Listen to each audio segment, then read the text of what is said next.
Hi, this is Tube. Today on Hunter Colorado Wild, we're at Te Awaroa National Park because we're making a Great One fallow deer guide.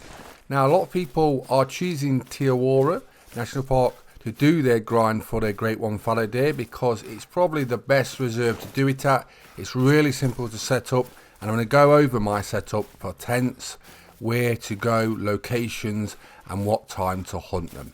Now, I'm going to shoot a few deers, then what we're going to do is we're going to look at the locations on the map where to find them.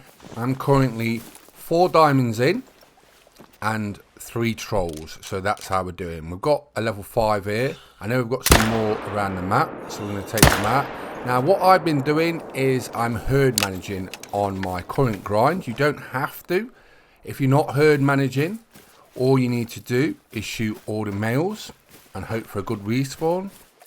And if you're herd managing, what you need to do is leave level 2s alive or below and just shoot level 3s, 4s and 5s.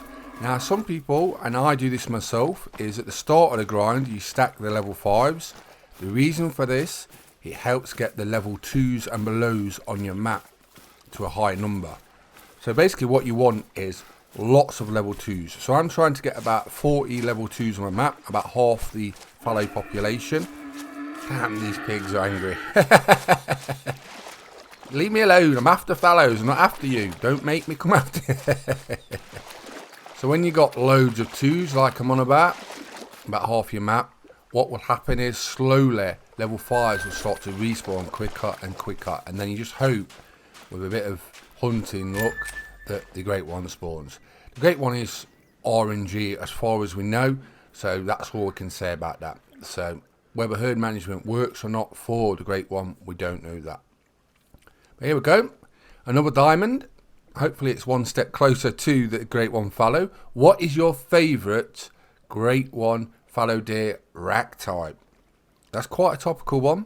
You've got the Irish elk, you've got the saw rack. I love the saw rack. The saw rack is a bit like that. It's sort of like what a natural fallow deer gets, but just sort of bigger. And the fur type, I'm not bothered what fur type it is. I'll take any with that rag. Let me know what your favourite is. So we've come to one of the best locations for fallow deer on Te Awaroa National Park. Everyone knows these lakes. There's 2 ponds. They're absolutely stuffed with fallow deer. This is where most people will get trophy animals for fallow deer. They are amazing. Now I've got 2 tents here, and the reason for that is I start at this one, walk down to the lake, and then I use the other one just to fast travel when I've shot fallow deer over the other side. You want to do this at most locations with your tents. It saves you a lot of time. Also, have a tent in your backpack. You can just whip it out, put it down, get an ATV out, drive straight to all your kills, collect them. Over a grind, and imagine over thousands of kills if it takes you that long, it will save you a lot of time. It really does. And a lot of people do it. But if you don't do it, try it, because it will save you a lot of time. And the whole point of a Great One grind is to be as efficient as possible with your time. Now fallow deer, we're hunting during drinking need zone time, which is 10 in the morning till 1 in the afternoon. I start at 12. Now that might seem like a bit long into the drinking need zone time, but by then you know all the fallow deer are where they should be. This does make a lot of difference, and sometimes if you spawn at certain locations, even at 12 o'clock, they may not be there. So what you want to do is, if you've got to the end of your drinking need zone time on your grind, wherever you are at, turn the time to whatever you're going to hunt at, which would be 12 o'clock for me, and then go to the next location you're actually going to hunt. Do not change the time at where you're hunting. Now the reason for this is, sometimes if you do that at the location you're hunting at and then change the need zone time, what will happen is the deers won't be there, or they'll just be travelling there. Do it at a location you either hunted at or a different location. Why this happens, I have no idea, but I've experienced it with quite a lot of species in Colorado Wild, and it seems to work by just going to another location, spin your time to later in the need zone time, and then go to where you're actually going to hunt. So what we're doing is we're looking for 3s, 4s and 5s. We just shot a level 5, which I think is a diamond. It's got a similar rack to the one we've just shot. Like I say, it's starting to go well now. We've got the level 2s on the map, so level 4s, 5s are respawning quick. I'm using the 308 from the modern rifle pack. Absolutely amazing gun for fallows, it melts them. So that's another bat rack. So there you go, another diamond. So another step closer to a fallow great one. That's how I see it. You've got to set yourself goals when you're doing grinds so you don't burn out. I like to do, I hope I get a rare in 100 kills. I hope to get a diamond in 100 kills. Things like that, little targets. You don't have to hit them, but it spurs you on, it keeps you going. And each time you get one, just think that's a step closer to getting a great one.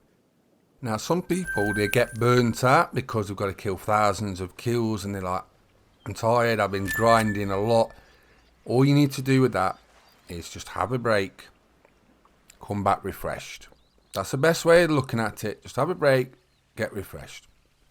So let's have a look at locations for fallow deer. Where are they? Now I'm going to show you a detailed image in a minute of all the locations, but I'm just going to go over them and where I'd actually hunt myself. So we'll start here. Now this lake, they're all on the right hand side of it. I've got a tent to the left, as you can see in the corner. It's about 250 meters away. And then basically all I do is I look over the lake and hunt there.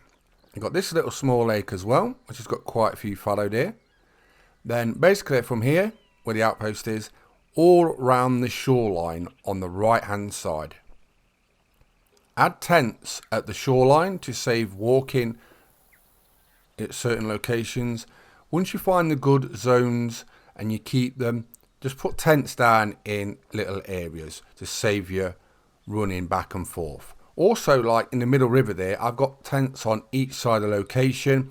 That means if I shoot them on the other side, say like the right hand side, I can just basically swap to there, get on an ATV, collect my kills. This is where we've just been. As you can see, 2 tents again. This lake here, now for me, I've never seen a fallow deer there. Now I know a lot of people do get fallow deers at this location, but I do not hunt there because I never get fallow deers there. So I just check there every now and again. But those locations have all got fallow deers. But this lake is one of the best. All you do is come from this tent, shoot the animals over the other side, and then you basically just walk up there shooting fallow deers. It is an amazing lake for fallow deers. Then I go to the small little pond just here. Now I've got 2 tents either side, so I can start at either location to check it. The reason for this is if I shoot fallows on either side, I can just fast travel to whichever side and collect my kills quickly. Adding these extra tents around small areas may seem like a waste of money, but you get a lot of money from hunting fallow and it saves you a hell of a lot of time collecting kills. You really do want to collect kills. On average, most people who collect kills get great ones quicker from what I've seen. So collect all your kills if you can. Then we go down to the shore here, and then basically it's just a case of walking around the shoreline. At certain locations where you know there isn't zones, you can fast travel to tents along the shoreline you've set up where you know there's zones. Like I say, this saves you a lot of time. Shoot the main zones you've got. If you've got single fallows, you can just leave them if they're like 2s and whatever. You don't have to shoot them if they're in awkward locations. Just leave them there. Sometimes some zones will get animals join them. Sometimes they'll just be single and they won't. If they're hard locations, just leave them alive. Do not kill them. That way, if animals don't join those zones, you know that that location is fine. So that hard location you don't have to keep visiting, which saves you time. Now on the river, I walk up on the left hand side. I shoot on the right hand side. There's a lot of zones on there for fallow, and that's why I've got a tent over there. I've also got a tent on me, but I'll mainly walk the river on the left, kill all the fallows on the right to the end of the riverbed, and then what I'll do is I'll whip a tent out, get on my ATV, and then just drive down the right, collect all those I've just shot. Generally, when you start your fallow deer grind, initially there'll be a lot of fallow deer everywhere, a lot of big locations, and then what happens is after about 200 kills they start spreading out. So that's when you start to need to manage your zones a bit better. Then I'll come down to this location, check all this bay. That's really good there. I've had quite a few nice fallows. Then I go up to these top right lakes, which are probably the best locations for fallows there is, basically, on Te Awaroa. That and the bottom lake we first start at are absolutely amazing for fallow days. But as you can see, I've got tents either side. Shoot them coming from the right and then fast travel over the lake. This location, check here if you want. I've got a tent there, but I have never seen a fallow there.